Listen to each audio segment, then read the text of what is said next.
Boys and girls, this is the Undisputed Era. Adam Cole, Kyle O'Reilly, Roderick Strong, and you're listening to Going In Raw, baby. This is Shayna Baszler, and you're watching Going In Raw. This is the knockout artist, Cassius Ohno, and you're Going In Raw. Hey, friendo, Steve here. And Larson. Welcome back to Going In Raw, the only pro wrestling podcast you need to be listening to. Wrestling has been canceled for 2020, Larson, but we still have to power through and review this episode. We do. Of NXT. Later on today, we're going to have our news brief. We're going to talk about all the cancellations, all the postponements, everything that's happening in this mad, crazy world. I told my stepkids this morning, you're living in a post-apocalyptic, or the first act of a post-apocalyptic movie. This is how it begins. Oh boy. Let's hope that's not the case. We record this live on the Twitch at twitch.tv/Steven Larson, but of course it can also be found on the YouTubes at youtube.com/Steven Larson. And of course, wherever audio podcasts can be found, want to say shout out here. Thanks to Karen. Yes, thank you, for Karen. the sub. She's awesome. She was actually in attendance last night. Yes, she at was. NXT Performance Center awesome, yes. edition. And she said it was a blast. It was a lot of fun. It was fun for me seeing a lot of what was going on, given that I was lucky enough to go out. I'm not doing this to, always do this. talk crap. You always But do it this. was very fascinating to see, especially the brawl at the end with Tommaso Ciampa and Johnny Gargano. Like, these are all areas that I've been to. Some of it, like we went through the gym. Yeah. We went through the conference room where it started. Yeah. We went through there. We did not have access to the medical facility. Conference room we saw also in Breaking Ground. True. Correct. Yeah. So it was cool. It was neat, man. It's fun that WWE can do this stuff. So far, SmackDown hasn't been canceled Officially. or moved to the Performance Center. Officially. Still a lot of rumblings that it will be, but nothing yeah. official yet. So, I do want to give some shout outs here to some patrons, because not everybody might watch our AEW review. There might be just some diehard NXT fans. On our AEW review, though, we did give these shout outs here. We did. So I'll shout out here Nathan Kennedy, Dan Lynn, Jacob ST, or Jacob Street, or Jacob Saint. I'm not sure which that's meant to be. Tom Ruda, and just today, Prez VXK. Thank you so much, everybody. And also thanks to Prez, he gifted a bunch of subs to some friendos in our Twitch live stream. They're a lot of fun because we banter a bit before the show, and it's cool. It's neat. Cody Miles here. If anybody's having issues getting notifications, he's got some additional instructions for getting notifications or getting hooked up with Discord stuff. Oh, okay. So he says make sure they're on by clicking the bell or Discord. That's right. So our Discord group is basically run by Cody, and I think Charlie Seabuck. It's got we've got a free for everybody server in our Discord thing, and it gets notifications as well there. If you want full access to the Discord, I think it's $1 on our Patreon, patreon.com/Steven Larson. Lots of great bonus content there as well. Yeah, like I mentioned at the top of the show, DIY in a brawl. I thought, we got more or less, Johnny's final answer on why he's pissed off. And, I mean, essentially, it's what you figure it is. Tommaso, he's not happy with the idea that a guy can be a heel and then come back and be a beloved face by doing cool stuff and just being cool. And so he wanted his apology from Tommaso Ciampa. He's sort of upset that everybody just, I love Tommaso Ciampa now. He comes back. He's a good guy now. That's how wrestling works. Does he not watch wrestling? No, he doesn't watch the product. Perry doesn't watch wrestling, because that's how wrestling works. Been working that way for years. Even if you're a bad guy, you disappear for a while, you come back, you can get a pop. That's the way it works. Yeah, pretty much. When Triple H tore his quad the first time, he was like heel number one. He was the most hated man in the industry. Comes back, massive pop. Yeah, and even to this day, that man can easily switch to and fro. Yeah. So... Hey, Johnny, if it's such an issue with you, why hug the man when you won the title? Why team with him again? There's all these long-standing issues. There's several instances where you seemingly violated your own principles. Okay, well, hold on a second. For the sake of argument, I guess, in his defense, to play Johnny Gargano's advocate, I don't know. I sort of think that it's okay that, hey, somebody's back. Oh, there's a party and everything's new. Yeah, do you want to team up? Yeah, okay, sure. You want to hug? Okay, cool. this doesn't really sit right. Sometimes you try to get in the moment, you try to feel it out, and you're like, in the end, it just doesn't sit right, man. I've tried. He at no point has he apologized. Maybe he was just waiting because he did specify in his little promo. He specified, he never apologized. He never got the heart-to-heart apology, and he just thinks that he teams with me and still no apology. He hugs me and he still doesn't say I'm sorry. Come on, man. I've given you time to do this, and he didn't. And so he's like, screw that. You're about to win the title? No, that's where I draw the line. I can see that. I feel it. Yeah. I feel it. Yeah. Anyway. That hug was a huge mistake. You'd think that the hug itself would be that's sort of a physical apology. It's I'm like, here. hey, I'm here at your crowning achievement in your career. I'm opening myself up. I'm here at your crowning achievement in your career to congratulate you. It's the physical form of let bygones be bygones. It's the unsaid thing. Yeah. Yeah. So if you're willing to accept that hug, Johnny, you're more or less accepting Gargano or Champa back, and in a roundabout way, an unsaid apology. But what do you like to say, man? People are complex. You never know what's going on upstairs. The show kicked off, though, with Keith Lee versus Cameron Grimes. Was this actually a North American title match? It was, wasn't it? Yeah. Yeah. This was a fun match. They're still upset. All Cameron Grimes really has to his credit, though, is that hat. The hat is the biggest part of it, which I think is short shrifting him quite a bit. It is. It's not a good look when, especially in NXT, they do things pretty good there. When somebody's Impact run, their Impact character, their Impact persona, while they're in Impact, sort of outweighs what they do afterwards. Yeah, no. Like in NXT, you figure, hey, let's flesh this guy out. No, he's a hat.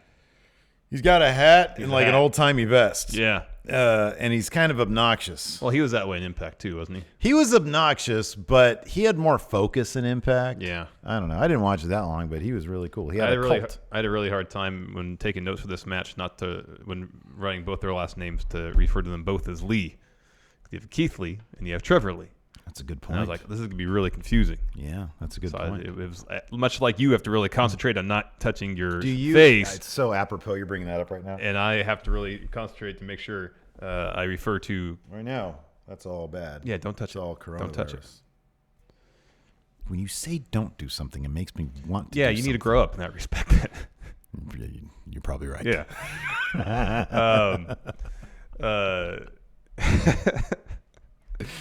Lost my train of thought anyways. To concentrate on taking notes. All right. Keith Lee, Cameron Grimes. Heck of a job. Not Keith Lee, Trevor Lee. All right. I still want to call him Trevor Lee. Good job. Still want to call him Trevor Lee. So the fun really in this match was, again, after the match, because Keith Lee got the win. Keith Lee was really hung up on trying to powerbomb Cameron Grimes, and it almost cost him several times. Yeah, man, he knows it hurts. He knows that powerbomb really, and he really wants to put the hurting on this guy. He tried like 4 times to do a powerbomb, and he couldn't hit it any time. Well, that's annoying. It's like playing a video game and you're trying to hit a move.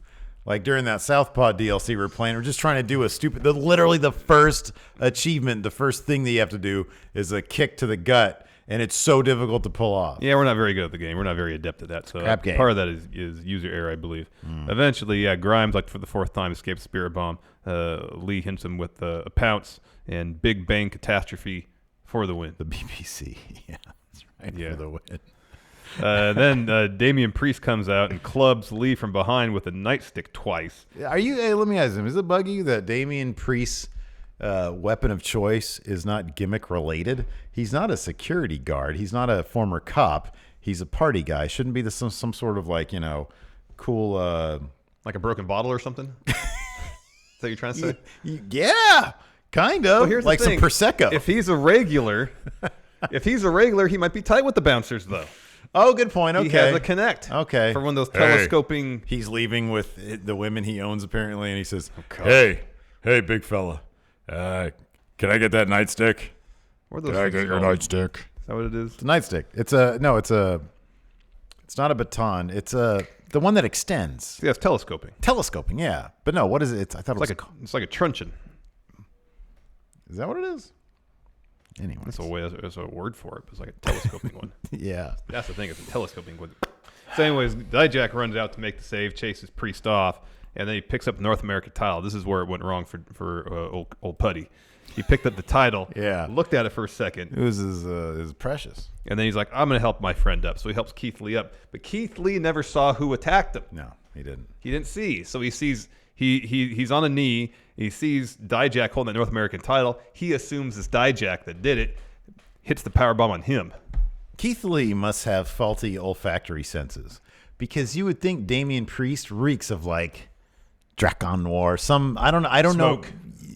Is that a No, like if you go to clubs a lot, you're Oh yeah, no, you're right. Yeah, you're ripe with smoke. Yeah. But I was thinking like Axe body spray. Yeah, maybe. Or some like bad perfume. like I don't know if clubs like here in California you can't smoke anywhere. Correct. I don't know if that's the case in Florida. I don't remember. Even in even in Santa Cruz when Lacey and I went. Oh, yeah. There was a bar that like it was a smoking bar. Yeah, that's weird. Where you could drink and smoke inside. Yeah. And we came out of that reeking. Exactly. So yeah, that Booze, smoke, Axe, but body spray, the all those flip things. to that is Putty smells like Arby's. Yeah. We have the meat. But things are happening so quickly. You're getting clobbered from behind. You're overcome with pain, a certain amount of shock of feeling that level of pain out of nowhere. Might throw your nose off. Exactly. Your sense of touch is so hyperactive at that moment. It comes at the expense of the other senses, perhaps. Plus, you're all freaked out from coronavirus. I can't say that word, huh? Because YouTube's going to demonetize us. Maybe. They said they'll let certain channels discuss Or it. probably not one of those. I don't think we're one of I those. guarantee you we're not. Next, we had Mia Yim versus Dakota Kai. It's none of those qualifying matches for ladder match at next TakeOver, whenever that happens. So Mia Yim, Yeah, dominated. lost in the shuffle is TakeOver. Yeah, no. I'm assuming Mania gets canceled. TakeOver's going to be canceled. yeah. I guess they can always have TakeOver at the Performance Center if they really wanted to do it. Yeah, they could. So Mia Yim dominated this match. Basically, the only time Dakota Kai got anything in is when Raquel Gonzalez intervened in her favor. Otherwise, Mia Yim was having doing whatever she wanted to do. Yeah. At one point, Dakota Kai, she misses a face wash kick. Yim power bombs her, covers. Raquel Gonzalez knocks Mia Yim's foot out from under her. Ref didn't see it. And later on, that was early. Sorry, when Kai briefly turned the tables and hit her old finish, got her two. But otherwise, it was just Yim could do whatever she wanted. For sure, yeah. Hits protect your neck for the win. After Kai is arguing with the ref because the ref didn't see Kai roll at Mia Yim for like a 20 count. Yeah, right. Yeah. And afterwards, Raquel Gonzalez gets in the ring, clobbers Yim, drops her with like a choke slam powerbomb type thing. What's the point of having a heater if they're not going to help you win a dang match? Yeah, My especially goodness. something of real importance. No kidding. After that, we see Tommaso Ciampa arrive at the Performance Karen Center. says no smoking in clubs and bars. Yeah, okay. That's pretty much standard. Yeah, I thought so, but that's I most of the yeah. time. All I could think of. So like way back in the day, like 10 years ago, 15 years ago, I used to hang out at this bar in Lancaster, California. Yeah. A wonderful bar. If you're in the area, it's called Maxton's. That was like my hangout. Back then, they didn't have a license for this or anything, but like they would just let people smoke in the bar. And I never really thought about it at the time. But these days, I'm so cognizant of it. When we went to Santa Cruz, me and Lacey were just sitting there like, how is this dude okay working here? Yeah, no. Like he's just sitting in secondhand cancer. Yeah, no. Yeah. Do you remember the days when they used to have smoking, non-smoking sections at restaurants? So do I actually remember it? I remember it more, I think, in airplanes. Yeah, I remember that because too. when I was like a little kid, we used to travel a lot. Yeah. So I kind of remember that. Restaurants maybe a little bit. Yeah. But nothing firm. I feel like there's still some states that they have smoking, non-smoking sections. Oh God, really? I mean, maybe not currently, but within the last 10 years. Sounds like a nightmare. Anyway, so next we had Champa arrive at the PC. He is asked, what do you think entails doing things Johnny's way? And Champa just says, his way. His way. And walks off. Yeah. Next, another Killer Cross vignette. First one of these you finally seen, Steve. Yes, I finally was paying attention, and my God, you're right. They couldn't be telegraphing this anymore. This is literally Killer Cross. TikTok all over it. It's clocks, like his entire Doomsday Twitter thing. profile just made into a video. It's really well done. Literally, the words TikTok are on the screen. Yeah. And they look great. They Yeah. look fantastic. Yeah. He's probably going to look amazing Oh, yeah. when he shows up. He's Yeah. just spending all this time just vascularity. Each one of these vignettes, they're adding a little something to it. He's probably all day at the tanning bed. Yeah, probably. This is the first one I remember having any sort of Words? Voiceover. Yeah, okay. It was buried deep in the mix. I couldn't really exactly make out what was being said. Extrapolate it. Maybe it was backwards. I don't know. Yeah, it's all just, this is for Killer Cross. I know. This video is directly referencing Killer Cross Cross. is coming soon. You see the 4, you see the 7. That is, in fact, April 7th. Mm-hmm. Yeah. Killer Cross will debut. Well, that might be canceled. Will it be at the Performance Center? Everything's at the rest of 2020. Everybody's just all going to be at the Performance Center. Just everything. I really hope SmackDown ends up at the Performance Center. I am so desperate to see how weird it'll be for like a main roster Reigns show to roll out Performance Center. Right? Yeah. Like, why don't they do a special thing where they just rebranded FCW? That'd be cool. Get fun. They got that documentary. Exactly. Let's make it all Southpaw. So apparently, yeah, that'd be awesome. Kushida, I figured Cody Miles had an idea that maybe the lights was Kushida coming to SmackDown. I would have loved that. I kind of feel like that's not going to be the case. They would have held him off TV if that was going to be the case now, but he was on NXT TV. Yeah, this was a fun match. It wasn't very long, but it was definitely fun. Raul Mendoza's final match. Yeah, he would later get kidnapped by... What was the squad of luchadors called in Saints Row? Oh, man. I don't remember. Los... I keep on wanting to say Los Gat, but that's Johnny Gat. I don't know. I don't remember. All right. I mean, we have internet here. It's true. Anyways, while you do that, finish this match was real fun. Raul Mendoza was looking for some sort of top rope move. Kushida meets him up on the top rope. Locks in the hoverboard They were lock. just called the Luchadors. Oh, okay. Hoverboard lock. Releases that and then does like a jumping flip with Mendoza. We've seen him do this in New Japan. Yeah. Land right into cross arm breaker. This was cool. Raul taps. It was a really fun match. Yeah, it was. Even if it was only like 7 minutes. It was super fun. No, this was great. Raul was great. Yeah, he is And great. I really love that he got kidnapped because he's probably going to be part of something cool now. Yeah. You know?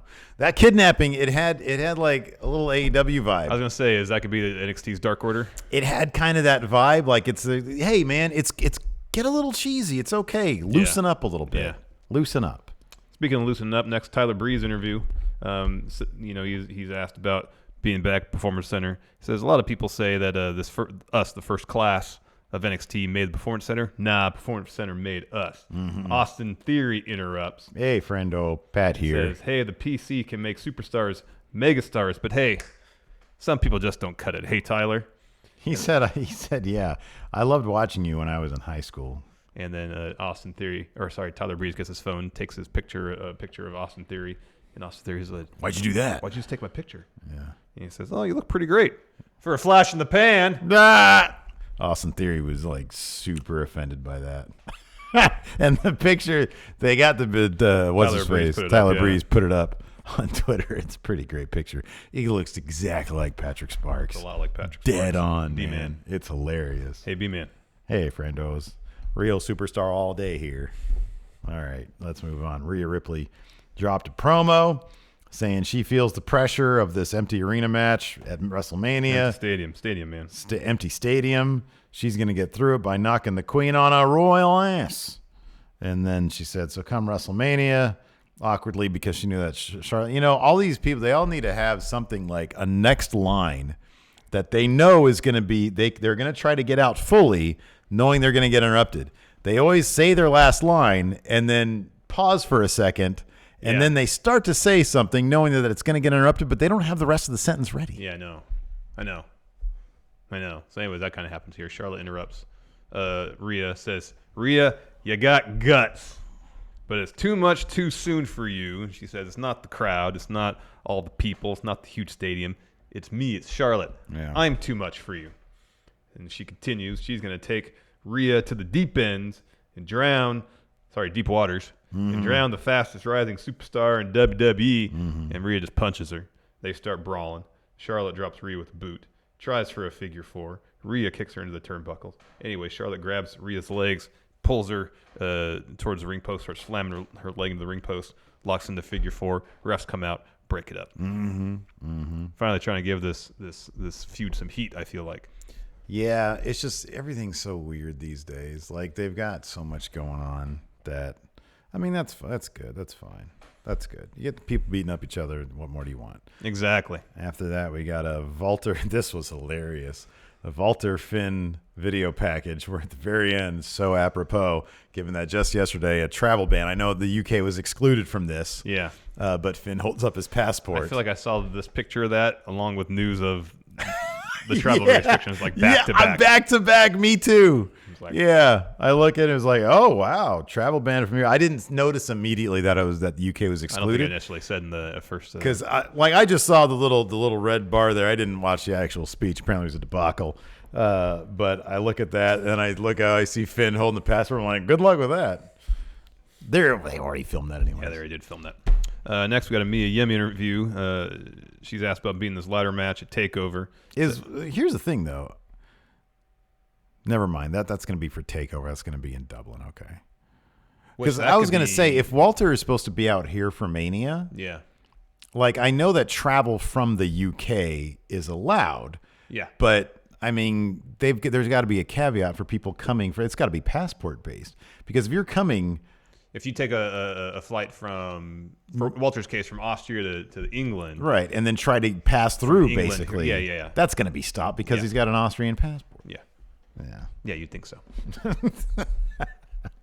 You'd think so. Anyways, after that, medium interview, she's like, hey, being this ladder match, it's my element. And as she's talking, SUV speeds by her, parks in the parking lot. 2 luchadors hop out with suits, and they abduct Raul Mendoza, and they speed off. This is a good point. Karen says, yeah, but I think Finn was holding up a U.S. passport. Yeah, it looked like a U.S. passport. Yeah, it did. It totally did. Yeah. Anyways, he's going to put on an American accent. Howdy there, fella. Will, my brother-in-law tried to do one, and it's the worst. He cannot do an American accent. I thought pretty funny. I thought the American accent, like the standard American. Yeah. I thought that was fairly easy to do for Brits, but apparently not. No. Next, Tegan Knox versus Gianna Perazzo. Another qualifying match for this ladder match. Hey, speculate on this luchador thing, though. I kind of feel like the luchador aspect of it is a red herring, and I think it's Malcolm Bivens. Oh, it could be. I get that feeling because it's goofy, and I feel like he's obviously a bit on the goofy side. Yeah. That'd be fun. Yeah, that could be fun. That would be fun. Oh, unless it's Phantasmo. Oh, that could be. Yeah, that could be. Is it him and Raul teaming up on the circuit? No, it's him and Phantasmo? Yeah, El Hijo del Phantasmo from AAA. That song. Yeah, could be him. Him, because he was injured at first, but then he had like a month ago he started doing matches. Yeah. But he was teaming with somebody. Maybe it was Raul. I don't know. Maybe.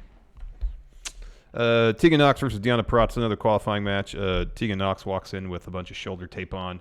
Gianna Perazzo has a Fujiwara armbar finish. You know exactly what Gianna Perazzo is going to do, work the arm. Okay, so did you notice her Tron now with the math stuff? Yeah, I've noticed that before. Okay, yeah. Well, the first time you didn't. So can you, what is it supposed to be? Like a math genius? Because we haven't talked about it since then. She's virtuoso. I assume it's a music thing because her music's very classically inspired. I didn't see one damn instrument. No, I know. There's no notes. Or no notes. There should be notes. Yeah, They need to establish whether she's a musical virtuosa or, I guess, mathematics. And if it's mathematics, then I want to see a vignette or part of her Tron where she's typing a bunch of ones and zeros in the computer, and the computer uses that information.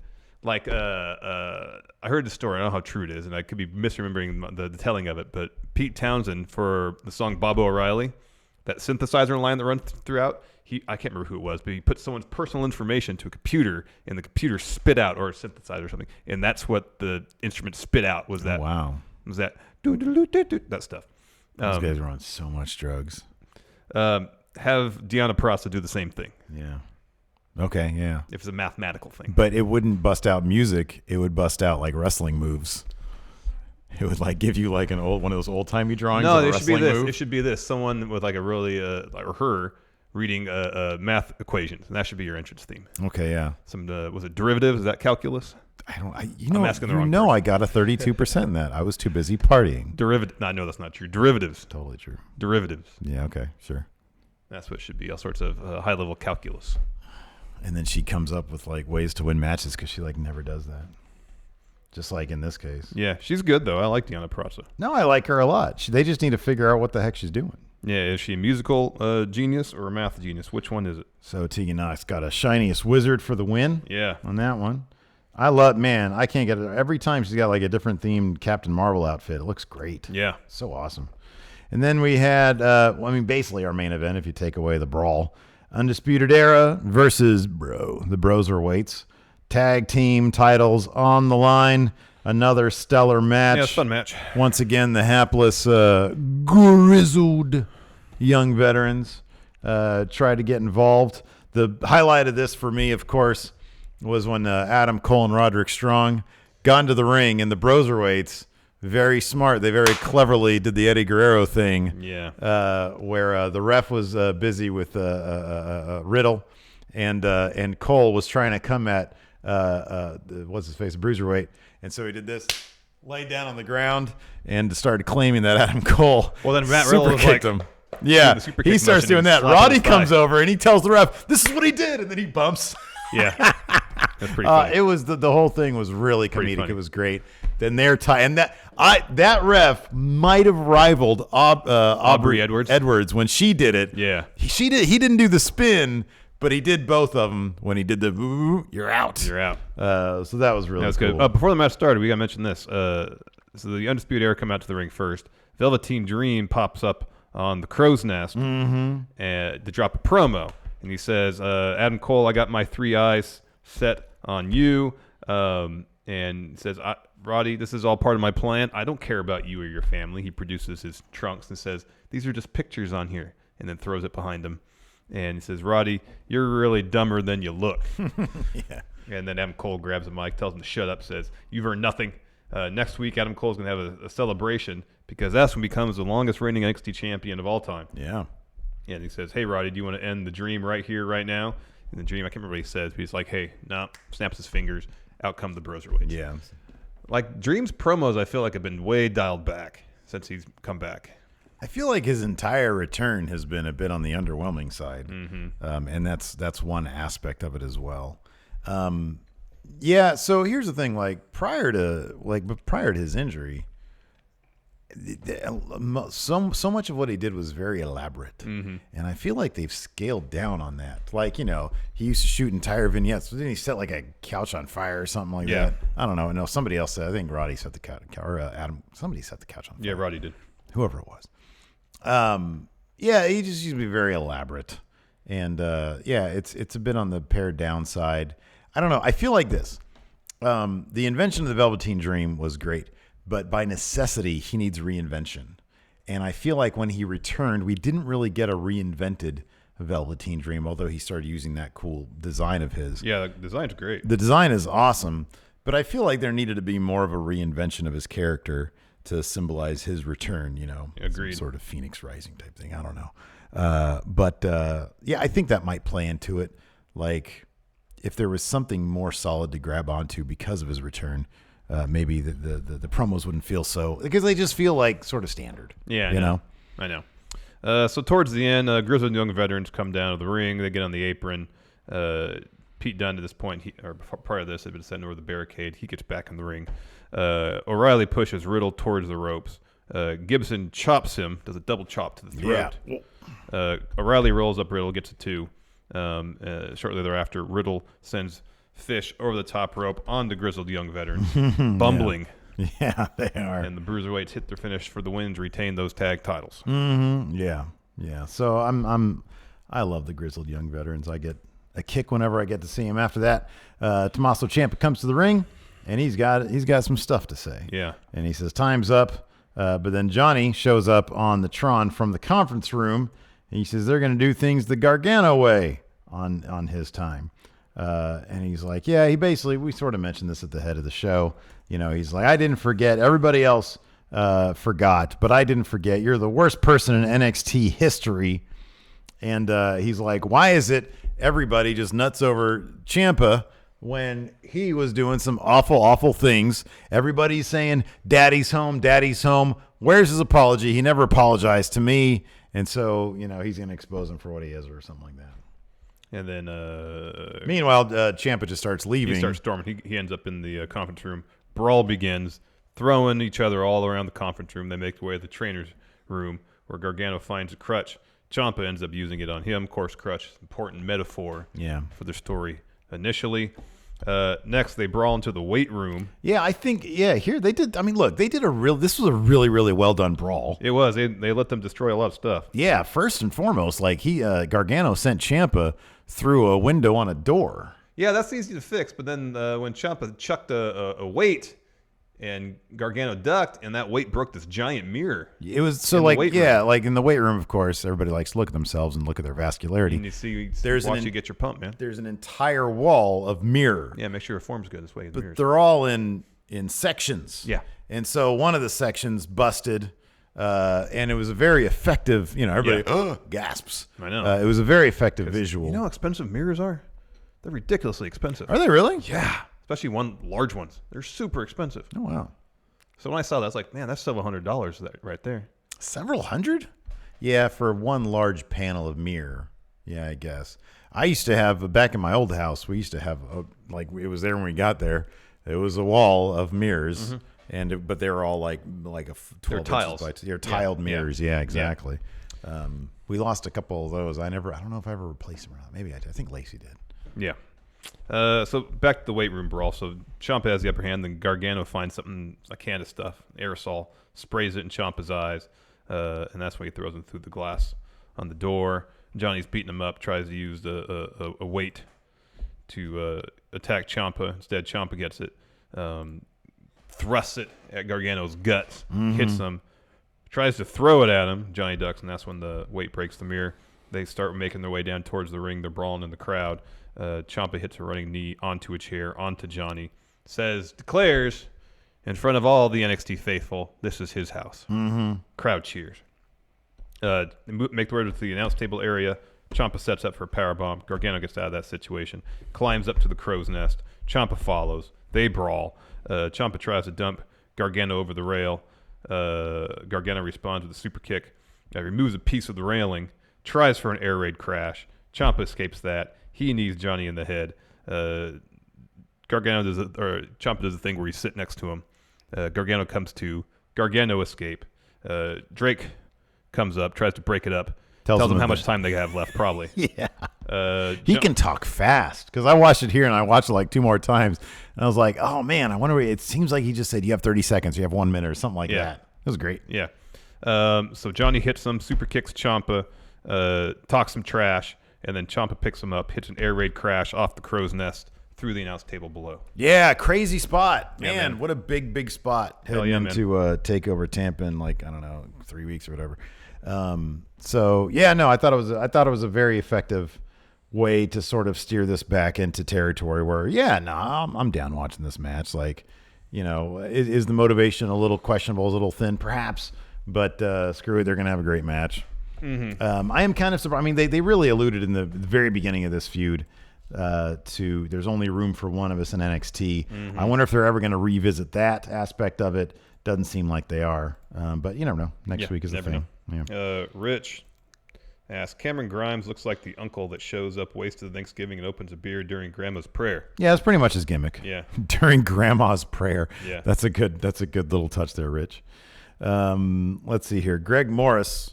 This is not an NXT question, but we'll answer it anyway. Sure. Greg. He says, if Mania is postponed or canceled, what happens to Fiend versus Cena? I have to imagine Cena's schedule allowed the match to happen in April. I would suggest not just April, on that day at that specific time. He says another time of the year may prohibit it. That's true. Entirely possible. So assume that I feel like we should probably talk about this because that is the idea of, we can talk about it here, whatever.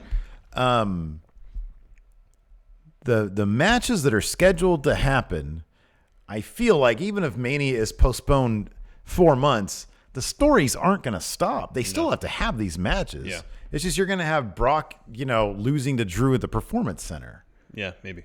That's a little weird. It is a little weird. But what else are you going to do? I know. You can't. I just don't think that they're going to postpone the stories moving forward. If they have a venue, it's a Performance Center.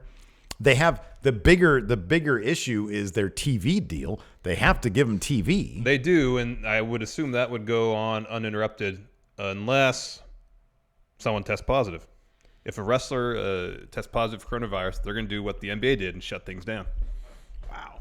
At least for that brand. Yeah. But then if they're having all the shows at the Performance Center, then they got to shut everything down. They got to test everybody. Yeah. They got to quarantine everybody for at least 2 weeks. Yeah. So, I think things can operate as they have been at the Performance Center, short of someone testing positive.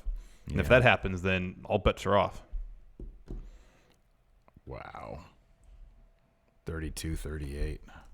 What was it last night when I sent you that? 38 or 38 or 36. I think it had gotten down to 36.94. It's 38. Was low. Is this down to 32-38? Going to go down even more if they have to cancel Mania. Boy. It's 38.72 when you sent it to me last night. Wow. Wowie wow. Let's see here. David Prock, were heavy machinery underutilized in NXT? They've been very entertaining on SmackDown, yet they never had a takeover match or even a real program for the tag titles. That's true. They were probably called up too soon. That round of call-ups, including Lacey Evans themselves, Lars, EC3. It was too soon, but also I never really saw them as like a takeover team. I mean, look, there was that one match. You like to point this out. Otis had a really good match against Champa. Otis had a really good match with Champa. But as a team, takeover matches really didn't seem to be their thing. They were a team more suited for main roster than NXT. Yeah, for sure. Yeah. Like Elias. Elias is more suited for main roster than NXT. Yeah. Alex Foster, so with Raul being kidnapped, Regal contacts you and brings you to his office. What were you doing when he was attacked? I was watching AEW. As Big Swole says, I watched the product. That's what I would tell Regal. I don't believe you. He's like, all right. Name this one. Go look at your notes. Don't look at notes. Like Larson takes the notes. I'm usually in the kitchen dinking around. Yeah. Alex Housen. How do we have a kidnapping angle that doesn't involve Dexter Loomis? Oh, there you go. That'd be cool. That's a good point. That'd be great. That's a good point. Yeah, we haven't seen him forever. Professor Dr. Bird, what are your thoughts on potentially giving Damien Priest a manager as his mouthpiece? He's a fun wrestler and I like his gimmick, but having someone to keep him from inadvertently saying that he takes women would be a boost, I think. If so, who would be a good fit with the Archer of Infamy? Who'd be a good person to do the talking for Damien Priest? No, but nobody. You want him to do his own talking? He's got the most magnificent voice I've ever heard. He sounds like the Dr. voice Wagner of Jr. God. Dr. Wagner Jr. He's got the best voice. He's got the okay. So Dr. Wagner Jr. has the voice with the most character in it. It's got the most story in the voice. You got that right. But Damien Priest, is like if I go to heaven, I want to hear "Welcome, Steve. Would you like it? Would you like a donut?" See, I'd rather hear Keith Lee's voice. It's melodious. Oh yeah, that's a good one too. Yeah. Damien Priest's voice is just deep. Yeah, I know. It's really good. It's a good voice. Really good voice. Just because he's got a good voice doesn't mean he should be doing his own talking, though. Man, it just takes time. It does. It takes reps. That's one thing that I've so learned from AEW. Sometimes you need to trial by fire. You just got to dump them out there. Look at Britt Baker. Yeah. You put her out there. She craps a couple times, and then she comes around to it. Just give him time. Yep. But no, I don't think that he needs a manager. Thank you, Rustafarian 601 for your subscription. We appreciate it. Let's see here. And then also Pete Off. Thank you very much for your subscription. Let's see if there's some more questions here we can dive into. The Rain Trigger, thoughts on Dijakovic and Keith Lee as a tag team? I've been advocating that for a while. Yeah, they could have went that route. But I don't know, man. I don't know. I kind of just want to see Keith Lee just excel. I think that he's sort of like, I don't know, man. I kind of feel like Velveteen Dream is like an obligation. I kind of feel like they shouldn't pull the trigger. Just put him to SmackDown or something. He's been in NXT forever. He needs something new. Put him on SmackDown and put Keith Lee in that spot. Have Keith Lee be the guy to take that title off Adam Cole. You got to roll with what's hot. I know. And I feel like NXT has generally done a decent job with that, but you got to roll with what's hot. I know. I just don't think that Dream has much heat to him these days. No, I don't think so. I think Keith Lee was the man with the momentum. I think that they could build something really exciting with Keith Lee, and they really missed out on that opportunity. Yep. James Fletcher, what does NXT need to improve to Literally the what recent I rut? just said. Capitalize what do on they need to momentum. do to improve on the recent rut? You should have rolled with Keith Lee. Yeah. And after Tampa, you need to do that. Imagine Yeah, me too. even if he just won that North American title and said, this is one belt. I said I was coming for all of them. Dude, the crowd would lose it. I They know. would lose it. I It's know. like, whoa, he wasn't kidding. He wasn't messing Yep. around. Yep. This is our new monster. Yep. But he's so gentle. Him and Dijak, tag team, taking on Undisputed Era. Right. And then he goes after Cole. He has the Ultimo Dragon thing. Yeah, man. Doc Henslow, why is it NXT knows how to properly book tag team matches, but the main roster bungles it horribly? I don't get it. More time to prepare. Yeah, probably. They're just at the performance They center got a like whole all week. day long. Yeah, they got a whole week. So I honestly think that's the case. Thomas Dunnigan, being close to WrestleMania season, why hasn't the idea of Triple H being used in a takeover match ever been utilized? I'm always surprised a heel Triple H versus babyface Finn or Gargano never happened. I think Triple H has talked to that. He doesn't want to wrestle in NXT. It's all about people in NXT. He said that. He literally Yep. said that. He said, I don't want to do it. He Yep. says, this is about the future. Yep. And then Wolfpack for Life is Austin Theory what Cedric and Ricochet heel characters should be. You know what? Like maybe to a degree. I still say this, man. I think that you and I had a great idea on Tuesday on our Raw recap. Any given Monday. Yeah. You get Carrillo, Ricochet, and then Apollo Crews together under MVP. You have them look at any given Sunday, and that level of cartoonish arrogance, which is probably closer to true than not with the NFL. Yeah. Because there's a lot of characters in the NFL. Got that right.